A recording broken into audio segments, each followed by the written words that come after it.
নমস্কাৰ ছাত্ৰ ছাত্ৰীসকল আজি মই এটা অতি গুৰুত্বপূৰ্ণ টপিকৰ ওপৰত আলোচনা কৰিবলৈ লৈছো তোমালোকে দেখি চাই টপিকটো হৈছে কমিউনিকেশ্যন মানে যোগাযোগ যোগাযোগটো এটা অতি গুৰুত্বপূৰ্ণ আৰু অতি ডাঙৰ কথা কাৰণ যোগাযোগৰ দক্ষতা প্ৰতিজন ব্যক্তিৰে যোগাযোগৰ দক্ষতা থকাটো অতি গুৰুত্বপূৰ্ণ তেওঁ যিকোনো ঠাইতে তেওঁ নিজৰ মানে ঘৰতেই হোক তেওঁ নিজৰ কৰ্ম ক্ষেত্ৰতেই হোক যদি শুদ্ধ যোগাযোগ কৰিব নোৱাৰে বা শুদ্ধকৈ ভাৱৰ আদান প্ৰদান কৰিব নোৱাৰে তেনেহলে সেই ব্যক্তিজন বিভিন্ন ধৰণৰ বিপদৰ মুখামুখি হোৱাৰ সম্ভাৱনা থাকে গতিকে যোগাযোগটো অতি গুৰুত্বপূৰ্ণ তোমালোকৰ সিলেবাছৰ 9, 10, 11 তো যোগাযোগৰ বিষয়ে আছে তাৰ উপৰিও 12ৰ বাবেও যোগাযোগৰ এই চেপ্টাৰটো বা এই টপিকটো অতি গুৰুত্বপূৰ্ণ আহাচোন আমি এতিয়া এই যোগাযোগৰ টপিকটোৰ বিষয়ে অলপ শিকো কেনে ধৰণৰ হয় যোগাযোগ আসলতে যোগাযোগ যেটো শব্দ এই যোগাযোগ শব্দটো লেটিন শব্দ কমিউনিকেয়াৰৰ পৰা আহিছে এই যেটো কমিউনিকেশ্যন যেটো শব্দ এই কমিউনিকেশ্যন শব্দটো লেটিন শব্দ কমিউনিকেয়াৰৰ পৰা আহিছে আৰু যাৰ অৰ্থ হৈছে শেয়াৰ কৰা তো শেয়াৰ কৰা মানে তোমালোকে বুজি পাইছা যে মনৰ ভাৱটো এজনৰ মনৰ ভাৱটো যদি আন এজনক তুমি তথ্যৰ আদান প্ৰদান বা মনৰ ভাৱটো আদান প্ৰদান কৰিব পৰা যেটো সিস্টেম হেইটোৱে হৈছে বা আদান প্ৰদান কৰা যেটো প্ৰসেস হেইটোৱে হৈছে আসলতে যোগাযোগ আসলতে কি হয় যোগাযোগত কি হয় তথ্য ভাৱ আৰু অনুভৱৰ আদান প্ৰদান হয় যোগাযোগ এজনৰ পৰা আন এজনলৈও হ'ব পাৰে বা আন বহুজনলৈও হ'ব পাৰে এতিয়া মই তোমালোকক যোগাযোগটো এটা চিত্ৰৰ সহায়ত বুজাবলৈ চেষ্টা কৰিম এইটো এস মানে হৈছে সেন্ডাৰ মানে প্ৰেৰক যোনে বাৰ্তা পঠিয়াব আৰু আৰ মানে হৈছে ৰিসিভাৰ মানে গ্ৰহণ কৰোতা মানে যোনে বাৰ্তাটো গ্ৰহণ কৰিব আৰু বুজি লৈ প্ৰতিক্ৰিয়া ব্যক্ত কৰিব বা প্ৰতিক্ৰিয়া দিব তো এটা যোগাযোগ সম্পূৰ্ণ হবলৈ হলে ইয়াত সেন্ডাৰো লাগিব ৰিসিভাৰো লাগিব মানে এজনে বাৰ্তা এটা কি কৰিব লাগিব প্ৰেৰণ কৰিব লাগিব আৰু আনজনে বুজি লৈ তাৰ প্ৰতিক্ৰিয়া ব্যক্ত কৰিব লাগিব তেতিয়াহে বাৰ্তাটো সম্পূৰ্ণ হ'ব সো সাপোজ তুমি সেন্ডাৰ তুমি সাপোজ তোমাৰ সাপোজ ভোক লাগিছে তুমি সাপোজ মাক কৈছা যে মা মোৰ ভোক লাগিছে এইটো হৈছে মেসেজ মানে বাৰ্তা এই বাৰ্তাটো তুমি তোমাৰ মাক দিছা মা কোন হয় ৰিসিভাৰ মানে মাই তোমাৰ বাৰ্তাটো গ্ৰহণ কৰিছে আৰু মাই ফিডবেক মানে প্ৰতিক্ৰিয়া হিচাপে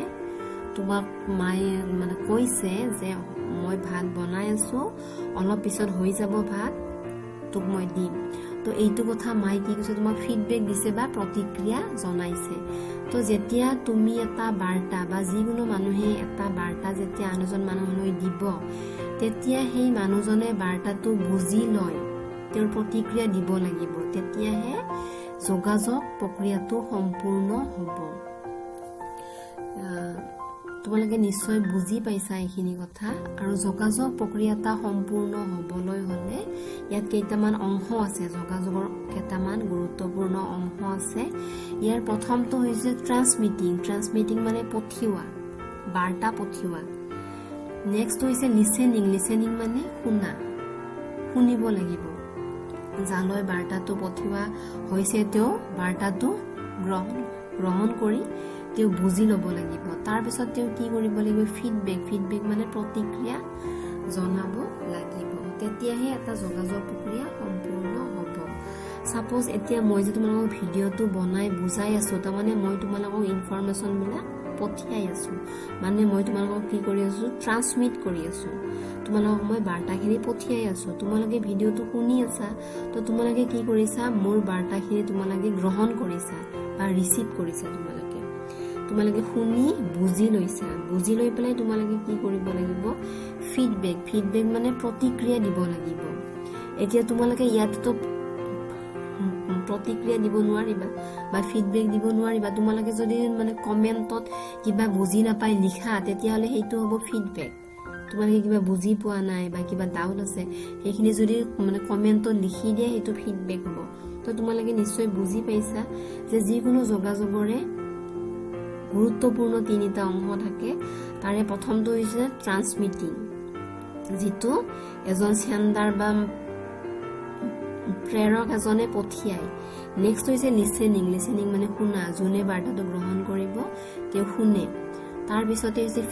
ফিডবেক মানে প্ৰতিক্ৰিয়া ব্যক্ত কৰে তোমালোকে নিশ্চয় এইখিনি বুজি পাইছা ইয়াৰ পাছত আমি চাম এলিমেন্টস অফ কমিউনিকেশ্যন মানে যোগাযোগৰ উপাদান এটা যোগাযোগ এটা সম্পূৰ্ণ হবলৈ হলে বিভিন্ন উপাদানৰ দৰকাৰ হয় এতিয়া এই উপাদানবোৰ হল প্ৰথমটো হৈছে সেন্ডাৰ মানে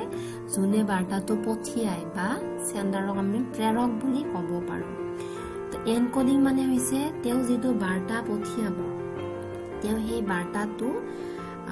তেওঁ এটা ফৰ্মত পঠিয়াব তেওঁ কেনেকুৱা ফৰ্মত তেওঁ হয়তো লিখিত ধৰণে পঠিয়াব বা তেওঁ চিত্ৰৰ জৰিয়তেও বুজাব চেষ্টা কৰিব পাৰে তেওঁ মৌখিকভাৱে কথা কৈও বুজাব চেষ্টা কৰিব পাৰে তো তেওঁ কেনে ধৰণে বাৰ্তাটো পঠিয়াবলৈ বিচাৰিছে বা পঠিয়ায় সেইটো হৈছে এনকোডিং তেওঁৰ যিটো মনৰ ভাৱ তেওঁৰ যিটো অনুভৱ তেওঁ কেনে ধৰণে এনকোড কৰিছে তেওঁ কেনে ধৰণে সেই বাৰ্তাটো কনভাৰ্ট কৰি পঠিয়াইছে সেইটো হৈছে এনকোডিং মেছেজ মানে হৈছে বাৰ্তা যিটো কথা তেওঁ ক'ব বিচাৰিছে সেইটো হৈছে মেছেজ তাৰপিছত হৈছে চেনেল মানে মাধ্যম তেওঁ কি মাধ্যমৰ জৰিয়তে বাৰ্তাটো পঠিয়াব বিচাৰিছে তেওঁ লিখিতভাৱে পঠিয়াইছে তেওঁ অলিখিতভাৱে পঠিয়াইছে তেওঁ বডি লেংগুৱেজৰ দৰে তেওঁ কেনে ধৰণে পঠিয়ায় সেইটো হৈছে তোমাৰ এটা মানে মাধ্যমৰ জৰিয়তে বাৰ্তাটো পঠিয়াব নেক্সট হৈছে ৰিচিভাৰ মানে হৈছে গ্ৰহণ কৰতা যোনে বাৰ্তাটো ৰিচিভ কৰিব বা গ্ৰহণ কৰিব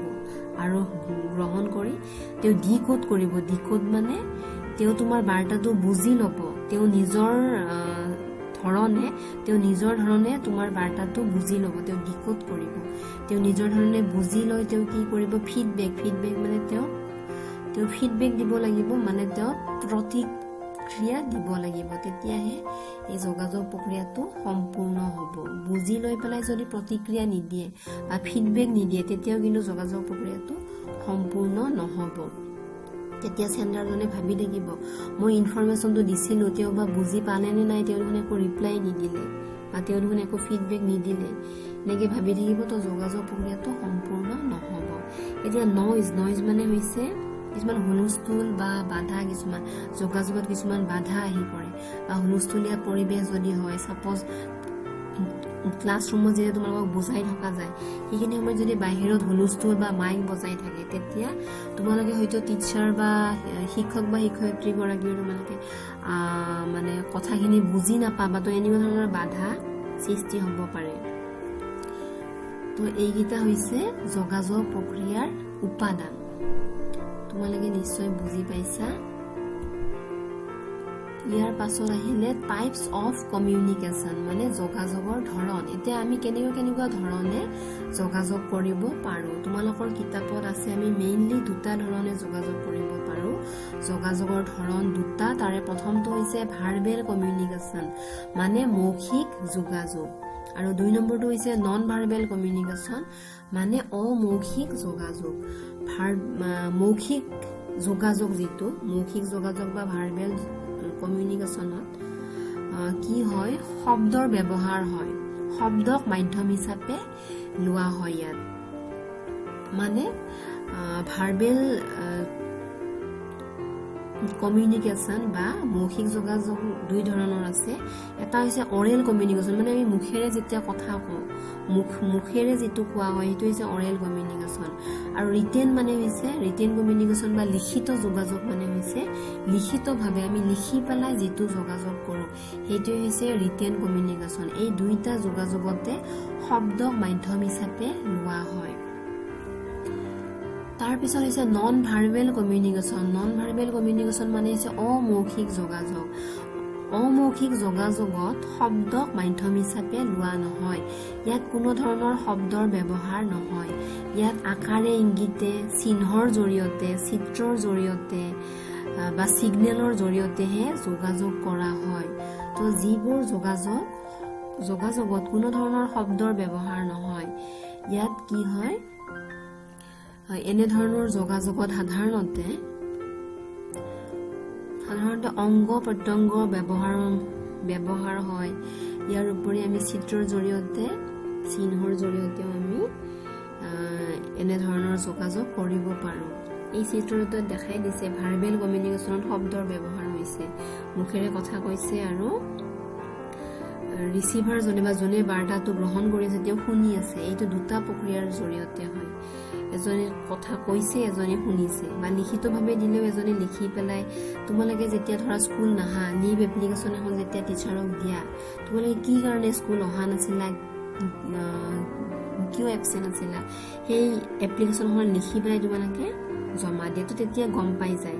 যে তুমি কি কাৰণে স্কুল অহা নাছিলা। তো এইটো এটা যোগাযোগ। তুমি নহাটো ৰিটেন বা লিখিত যোগাযোগৰ সহায়ত তুমি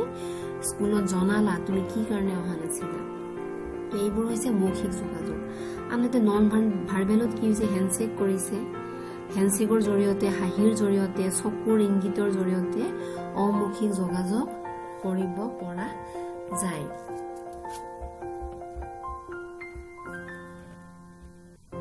যি ধৰণেই নহওক কিয়, যোগাযোগ হৈছে এটা অতি গুৰুত্বপূৰ্ণ দক্ষতা। এতিয়া কিছুমান মানুহৰ লিখাৰ দক্ষতা থাকে, তেওঁ সুন্দৰভাৱে লিখিব পাৰে, স্পষ্টকৈ লিখিব পাৰে,